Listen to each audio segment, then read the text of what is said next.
Break کے بعد پھر ایک بار آپ کی خدمت میں حاضر ہیں، واٹس ایپ ٹیکسٹ میسیجز کے ذریعے جو سوالات ہیں آپ کی خدمت میں پیش کرنے کی جسارت کر رہا ہوں۔ السلام علیکم۔ وعلیکم السلام۔ 26 ستمبر سن نہیں لکھا انہوں نے، ان کی شادی ہوئی اور نکاح کے کچھ دن بعد ان کے شوہر سے ان کی کسی وجہ سے ناچاقی ہو گئی اور کئی بار دونوں نے طلاق کہنے کی جسارت کی کہ طلاق دے دوں گا، انہوں نے کہا طلاق لے لوں گی، تو کیا اس سے ان کا نکاح ٹوٹ جائے گا؟ مکتب اہل بیت میں طلاق کی شرطیں ہیں، جب تک دو گواہ نہ ہوں، صحیح عربی میں صیغہ نہ پڑھا جائے، اس وقت تک طلاق نہیں ہوتی۔ یہ طلاق نہیں ہوئی ہے آپ کی، اور اس کے بعد میں یہ لفظ نہیں استعمال کیجیے اور ازدواجی زندگی بہترین گزارنے کی کوشش کیجیے انشاءاللہ۔ شکریہ آغا۔ میرا سوال ہے کہ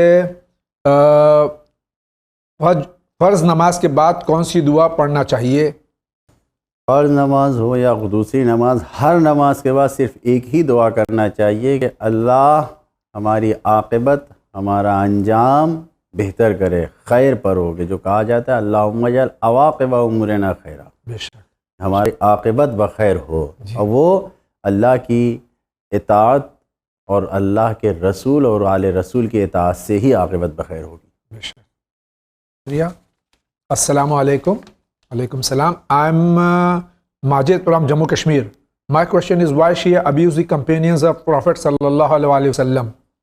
یہ کہہ رہے ہیں کہ شیعہ حضرات جو ہے صحابہ کرام کی شان میں گستاخی کیوں کرتے ہیں؟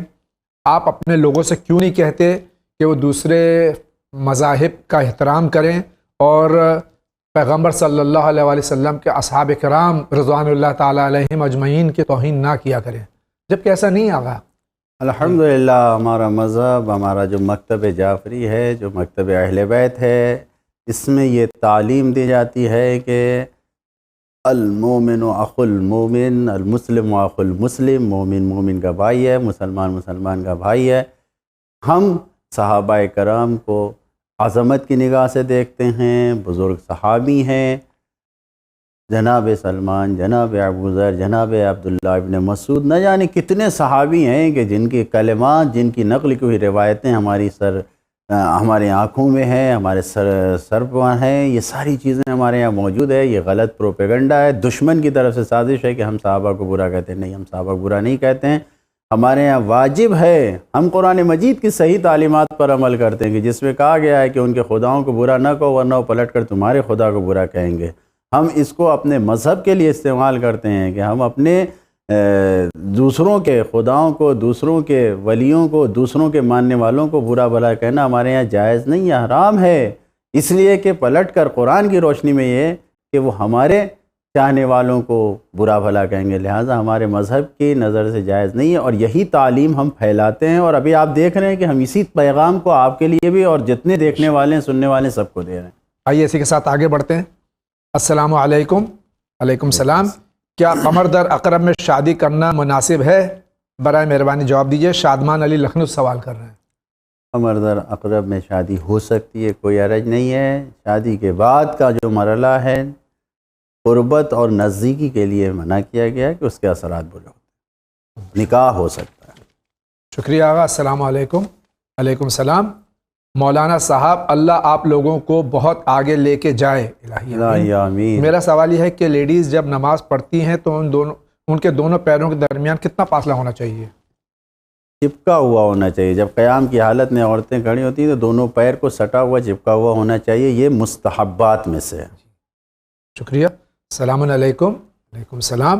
اگر ایک شخص جو کہ جاہل ہے اور بے نمازی ہے اپنی بیوی پر حد سے زیادہ ظلم کرتا ہے اور سائلنٹ ٹارچر کرتا ہے، اگر وہ عورت گھر میں کسی سے کہتی ہے تو کوئی اس کی بات نہیں مانتا، اس حالت میں عورت کو کیا کرنا چاہیے؟ کیا اتنا صبر کرنا چاہیے کہ عورت ٹوٹ جائے؟ ظالم کے ظلم کو برداشت کرنا حرام ہے۔ اگر انسان دفاع کر سکتا ہے دفاع کرے، نہیں دفاع کر سکتا تو احتجاج کرے۔ لہٰذا اگر واقعاً کوئی ایسا انسان ہے جو بیوی پر ظلم کر رہا ہے تو خدا را اگر وہ سن رہا ہے یا جو بھی خدا نہ کرتا ایسا کرتے ہیں، اس دن کے خوف سے، شر سے بچائیں اپنے آپ کو جب خدا آپ کا دشمن بن جائے گا۔ جب آپ اللہ کے بندوں پہ دشمنی سے پیش آئیں گے تو خدا کو آپ دشمن بنا رہے ہیں. خدا سے دشمنی کا کیا انجام ہوگا؟ کیوں؟ یہ سب اللہ کے بندے ہیں. آپ کی بیوی آپ سے سب سے قریب ہے. اگر نہیں رکھ سکتے آپ اس کو قاعدے سے تو طلاق دے کے آزاد کر دیں. ظلم کرنے کا، مارنے کا، ٹارچر کرنے کا یہ حق شریعت نے بالکل نہیں دیا ہے. یہ کام حرام ہے اور اس سے خود آپ اپنی عاقبت خراب کر رہے ہیں جو بھی ایسا کر رہا ہے. بہت بہت شکریہ آغا. السلام علیکم. وعلیکم السلام. میرا سوال ہے کہ کیا ہم پیغمبر عیسیٰ علیہ السلام کو قرآن یا کوئی پارہ پڑھ کر بخش سکتے ہیں، کیونکہ عیسیٰ علیہ السلام کو خدا نے آسمان پر اٹھا لیا ہے؟ بالکل بخش سکتے ہیں. زندہ کو بھی قرآن کا ہدیہ کر سکتے ہیں. جی آپ مجھے بھی کر سکتے ہیں انشاءاللہ. آئیے اسی کے ساتھ آگے بڑھیں. السلام علیکم. وعلیکم السلام. میں انور ہاشمی، بھوپال، MP. میرا سوال یہ ہے کہ میں نے حابیل اور قابیل کا واقعہ پڑھا ہے، لیکن آپ سے جاننا چاہتا ہوں کہ بھائی کو قتل کرنے کے بعد قابیل کا کیا ہوا؟ کیا اس کی شادی ہوئی، اس کی نسل چلی، وغیرہ وغیرہ؟ دیکھیے، بھائی کو قتل کرنے کے بعد جو مکتب اہل بیت کی روایتیں ہیں اس میں یہ تحریر ہے، میں خاص کر کے کہہ رہا ہوں مکتب اہل بیت کی جو روایتیں ہیں اس میں یہ تحریر ہے کہ اس کا انجام برا ہوا، وہ بھاگا پھرا. بعض روایتوں میں ہے کہ خود اس کے ایک نابینا بیٹے نے پتھر کھینچ کے مارا، وہ مر گیا. یہ قابیل کا انجام ہے. لیکن جو روایتیں مکتب اہل بیت سے ہٹ کے البدایہ والنہایہ میں ہے یا دوسری کتابوں میں ہے جو مکتب اہل بیت میں نہیں ہے کہ شادی کی بنیاد پر اختلاف پیش آیا تھا، ایسا کچھ نہیں ہے. حابیل و قابیل میں اختلاف جو پیش آیا تھا وہ جناب آدم کی جانشینی کی بنیاد پر تھا، اور قربانی جو اپنا نذرانہ پیش کر رہے تھے اس میں حابیل کا قبول ہوا، قابیل کا قبول نہیں ہوا. اس بنیاد پر اختلاف پیش آیا تھا. یہ جو لڑکی سے شادی اور شادی کی بنیاد اور یہ ساری داستانیں ہیں یہ اسرائیلیات میں سے ہے جو خود جناب آدم کو بھی نہیں بخشا گیا ہے. لہذا ان سب سے ہٹتے ہوئے سچی تاریخ کو دیکھیے، آپ اس تاریخ میں حقیقت واضح. بہت شکریہ. سلام. میرا سوال ہے کہ ہم لوگ جوائنٹ فیملی میں رہتے ہیں، سب کے رومز ملے ہوئے ہیں، سب کی آواز بھی آتی ہے، اس میں دوسروں کی باتیں سننا کیا گناہ ہے؟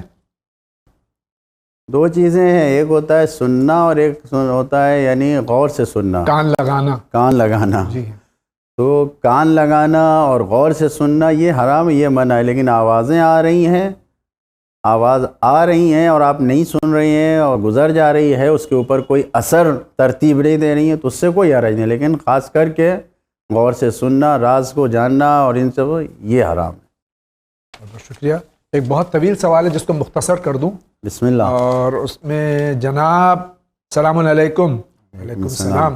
جناب میرا نام شاداب حسین ہے، میں کانپور کا رہنے والا ہوں، 5 سال سے آگرہ میں رہ رہا ہوں. میرا کویشچن یہ ہے کہ کانپور میں میری ماں جو میرے چھوٹے بھائی کے ساتھ رہتی ہیں، میں مختصر کر دوں، بہت طویل سوال ہے. یہ ان کے چھوٹے بھائی کے ساتھ ان کی ماں رہتی ہیں. ان کی بھابھی جو ہیں وہ اپنے میکے میں رہتی ہیں، تو چونکہ بھائی کو تکلیف ہے اس لیے ماں جو ہے اپنے چھوٹے بیٹے کے پاس رہتی ہیں. ان کی ماں اور ماں کی بھابھی وغیرہ وہاں پر ہیں اسی شہر میں. تو وہ یہ چاہتے ہیں کہ یہ دور رہتے ہیں کہ اپنی ماں کو اپنے پاس بلائیں، لیکن ماں کہتی ہیں کہ نہیں، میرے بیٹے کو، چھوٹے بیٹے کو، چونکہ اس کی زوجہ وہاں نہیں ہے، اس کو تکلیف ہو جائے گی، تو وہ وہاں رہنا چاہتی ہیں. یہ چاہتے ہیں کہ ماں کام نہ کریں اور یہاں آ کے رہیں. ماں کہتی ہیں نہیں، اگر میں وہاں آ جاؤں گی تو بیٹے کو تکلیف ہوگی. اس سلسلے میں ان کو کیا کرنا چاہیے؟ ماں کو راضی رکھیں، خوشحال رکھیں، یہی آپ کی ذمہ داری ہے. آپ خود اپنی معیشت اور اپنے رزق کی تلاش میں آپ ماں کے پاس نہیں رہ سکتے ہیں، آپ باہر ہیں، آپ ماں کو لے جانا چاہتے ہیں، ماں نہیں آنا چاہتی، تو ماں کو راضی رکھیں، ماں کو خوش رکھیں، اور اسی میں یہی آپ کے لیے بھلائی ہے. اور اگر ہو سکے تو آپ کے بھائی کی بیوی جو آپ کے بھائی کے ساتھ نہیں ہیں، اگر کسی مشکلات مالی کسی کمی کی وجہ سے وہ دور الگ رہ رہی ہیں تو اس مشکل کو دور کر دیے، دونوں کو ایک ساتھ رہنے کے لیے کہیے، تاکہ کبھی ماں چھوٹے بھائی کے پاس رہیں، کبھی آپ کے پاس رہیں. اس کی مشکل کو دور کر دیجئے، یقیناً ماں بھی خوش ہوں گی، خدا بھی خوش ہوگا انشاءاللہ. السلام علیکم جاوید بھائی اور مولانا صاحب. وعلیکم السلام. میں آپ لوگوں کی بہت شکر گزار ہوں، آپ لوگوں کی وجہ سے بہت سارے علم ہم تک پہنچ رہے ہیں الحمدللہ. میری دعا ہے کہ تا قیامت یہ چینل عروج پر رہے. الہی آمین. میرا سوال ہے کہ ہمارے پیارے رسول صلی اللہ علیہ وسلم کی پیدائش آپ کے مطابق یعنی مکتب اہل تشیع جی میں 17 ربیع الاول ہے اور ان کی یہاں برادران اہل سنت میں 12 ربیع الاول، تو دونوں میں سے صحیح کون سی ہے؟ صحیح وہی ہے جس کو آپ مان لیں. اگر آپ مکتب اہل بیت کے ماننے والی ہیں تو مکتب اہل بیت میں متفقہ طور پر علماء نے یہ تصدیق کیا ہے کہ 17 ربیع الاول کو آپ کی ولادت ہوئی ہے، اور زیادہ تر تقریباً 99% علماء نے اسی قول کو مکتب اہل بیت میں قبول کیا ہے. مکتب خلفاء میں 12 ربیع الاول کو قبول کیا ہے. تو آپ جس کو صحیح سمجھتی ہیں اس کو مان لیجئے. بہت بہت شکریہ. السلام علیکم. وعلیکم السلام. میں ننوتا سہارنپور سے. میرا سوال ہے کہ کیا نماز میں سجدے میں جا کر آنکھیں کھلی رکھنا ہوتی ہیں یا بند کرنا ہوتی ہیں، اور اگر کھلی رہنی چاہیے لیکن عادتاً بند ہو جائیں تو کیا کرنا چاہیے، کیا حکم ہے؟ کوئی حرج نہیں ہے، آنکھیں کھلی رہنی چاہیے لیکن عادتاً بند ہو جائے تو کوئی حرج نہیں. نماز آنکھوں کو کھلا رکھتی ہے. آنکھوں کو کھلا رکھیے تاکہ دل بھی کھلا رہے، تاکہ کھلی آنکھ کھلے دل سے اللہ کی عبادت ہو سکے. السلام علیکم. وعلیکم السلام. میرا نام فاطمہ ہے، میں یو پی سے بول رہی ہوں. میں 31 سال کی ہوں، میری شادی نہیں ہو پا رہی ہے. میرے پیرنٹس پریشان ہیں جبکہ ایجوکیٹڈ بھی ہوں، صورت شکل بھی ٹھیک ہے، اور مجھے اللہ پر یقین ہے وہ میرے حق میں بہتر کرے گا، مگر رشتہ دار بہت کمنٹس کرتے ہیں. رشتہ دار ہیں بہرحال، اور اللہ کی قربت کہتے نہیں ہے، اس لیے رشتہ نہیں آتا ہے. میرے ماں باپ بہت پریشان ہیں، میرے لیے کوئی دعا کیجیے. خدا آپ کی مشکل کو حل کرے. اور یقیناً ہم 2-3 سے زائد پروگرام میں اس بات کو بیان کر چکے ہیں کہ اگر رشتے آنے میں کوئی مشکل ہو رہی ہے تو سورہ طٰہٰ پانی کے بالٹی ٹب پر پڑھ کے اس پر پھونک کے اس پانی سے غسل کیجئے. جلدی سے جلدی لڑکی اور لڑکا رشتہ آئے گا، شادی ہوگی. اب عزیز رشتہ دار نہیں سمجھتے اور اذیت پہنچاتے ہیں تو یہ ان کا گناہ ہے، یہ وہ خود جانے، ورنہ اس سے کوئی ربط نہیں ہے کہ خدا ناراض ہے یا خدا قریب ہے. کون ضمانت لیتا ہے کہ جس کی شادی 16 سال کی عمر میں ہو گئی اس سے خدا قریب ہے؟ نہیں، یہ ساری باتیں تو خدا ہی جانتا ہے. کسی کے کہنے سے آپ ناراض نہ ہوئیے، دعا کیجئے بلکہ ان کے حق میں. جو عزیز رشتہ دار اس قسم سے آپ کے حق میں برائی کرتے ہیں ان کے حق میں دعا کیجئے، یہ معصومین کی سیرت ہے. شکریہ. جاوید بھائی، مولانا صاحب السلام علیکم. وعلیکم السلام. میرا نام شاہد ہے، یاری روڈ ممبئی سے. یہ میرے محلے سے بول رہے ہیں.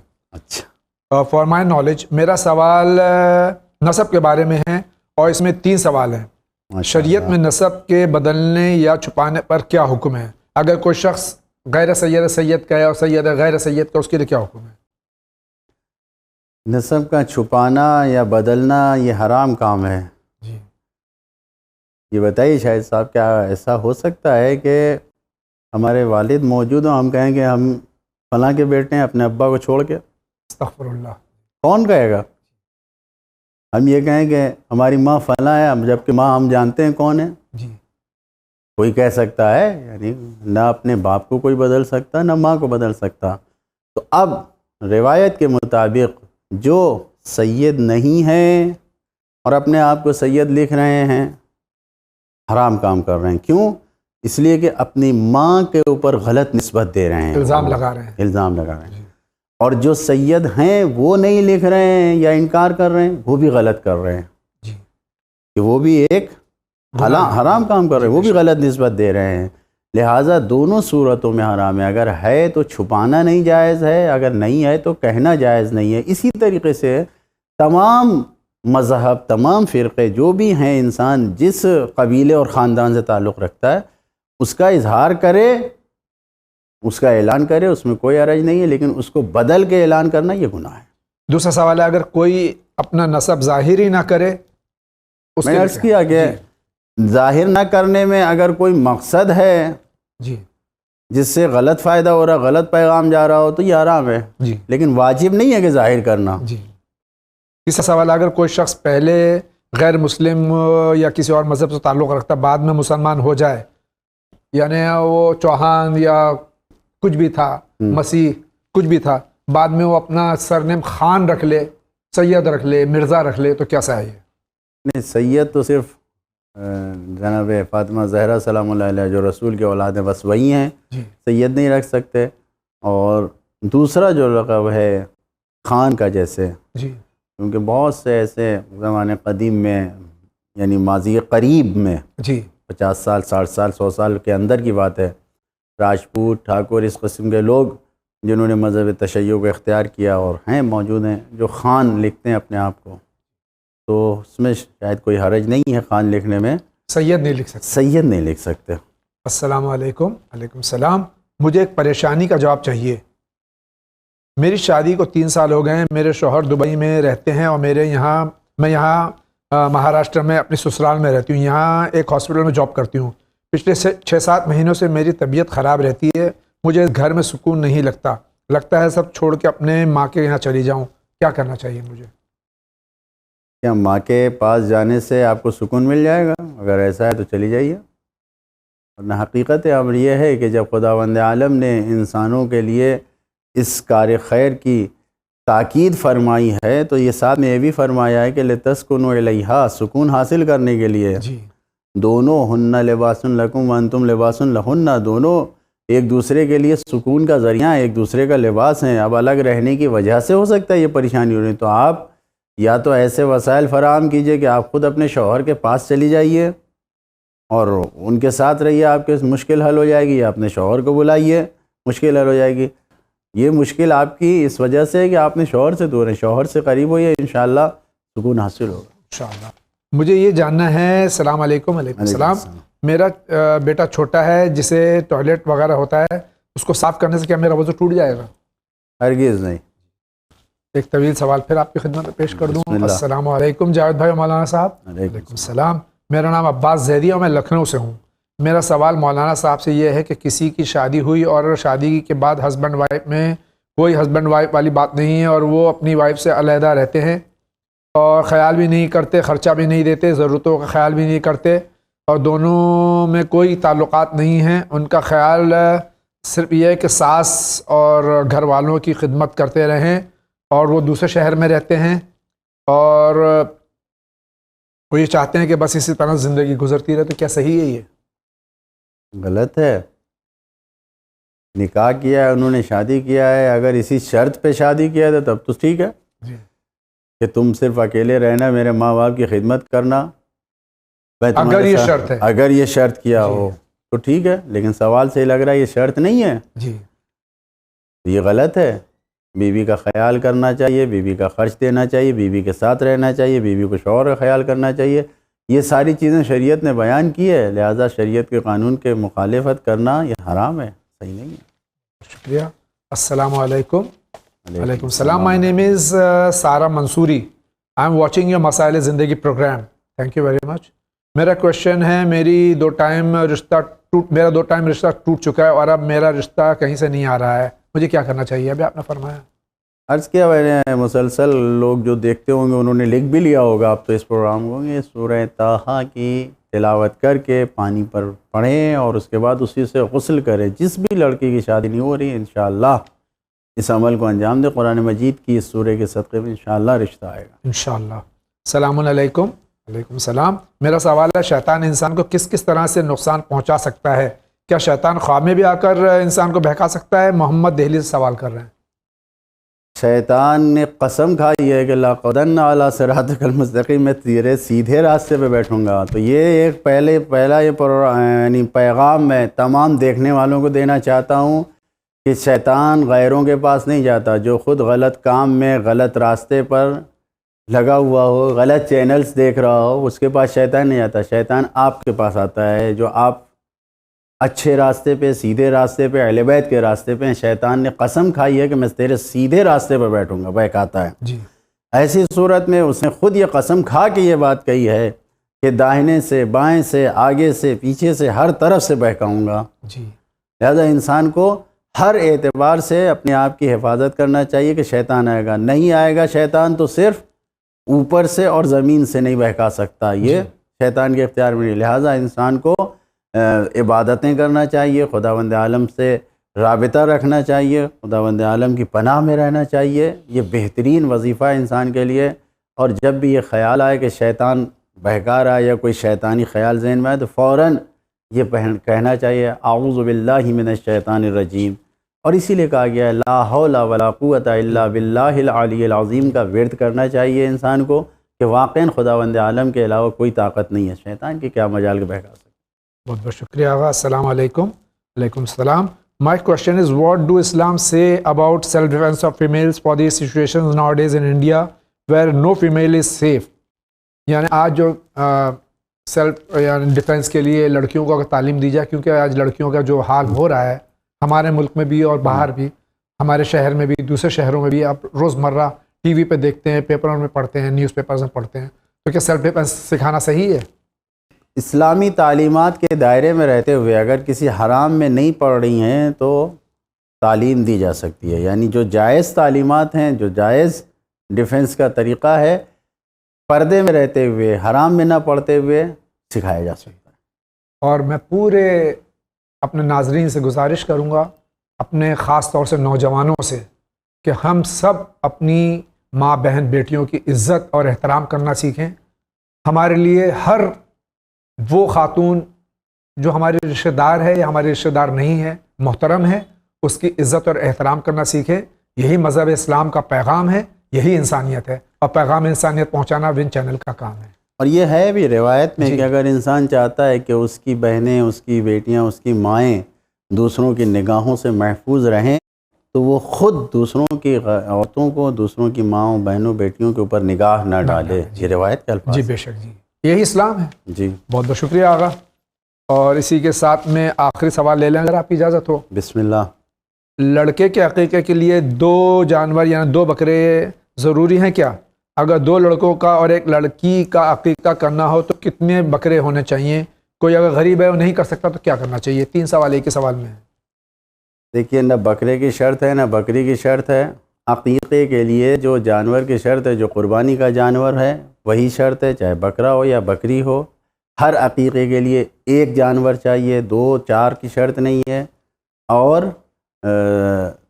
یہ اگر غربت ہے، اگر غریب ہے، فقیر ہے، اگر انسان نہیں کر سکتا ہے تو واجب نہیں ہے، یہ سنت مؤکدہ ہے. لہٰذا اسی لیے کہا گیا کہ اگر انسان کے بالغ ہونے سے پہلے تک اس کے والدین اس کام کو نہیں کر سکے تو انسان بالغ ہونے کے بعد خود اس کام کو انجام دے. اگر 2-3 بچے ہوں تو 1 بکرا کافی ہے یا نہیں، ہر بچے کے لیے 1 قربانی. 1 قربانی. یہ جو انہوں نے پوچھا کہ ایک لڑکے کے لیے 2 اور 4، یہ ایسا کچھ نہیں، ہر بچے کے لیے. ناظرین کرام، اسی کے ساتھ آج کے اس ایپیسوڈ کا وقت ختم ہوا چاہتا ہے. میں حجت الاسلام کا شکریہ ادا کرنے کے ساتھ آپ کا بھی شکریہ ادا کرتا ہوں کہ آپ مسائل زندگی پروگرام کو اسی طرح سراہتے ہیں اور سوالات بھیجتے رہتے ہیں. چینل ون دیکھتے رہیے. اس میں جتنی بھی پروگرامز ہیں اور جتنے بھی اس میں تعلیمات دی جا رہی ہیں یہ ہم سب کے لیے مفید ہیں، ہمارے آخرت کے لیے بہترین تحفہ اور توشہ ہے.